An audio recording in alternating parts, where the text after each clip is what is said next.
नमस्कार दोस्तों, जय आदिवासी, जय जोहार। स्वागत है तुम्हारे एक और नया वीडियो में। मैं छे विजय खरते। तो भाई साहब, इना वीडियो में तुम्हारे लिए मैं एक न्योतली लाई रही हूँ।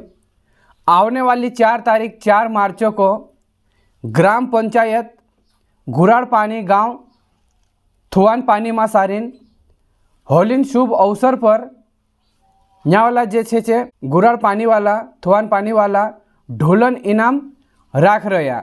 यहाँ सारीन पहलो इनाम है 2500 रुपया, एने दूसरो इनाम है 1500 रुपया, एने तीसरो इनाम है 1000 रुपया। इना कार्यक्रम का राख रहा। तीनरा नावे छे धर्म सिंह दादू, धीमा दादू, सुनील दादू और राजेंद्र सिंह दादू। ये होविन दहाड़े 4 तारीख को होविन दहाड़े शांतो कार्यक्रम है, ढोलन इनाम है।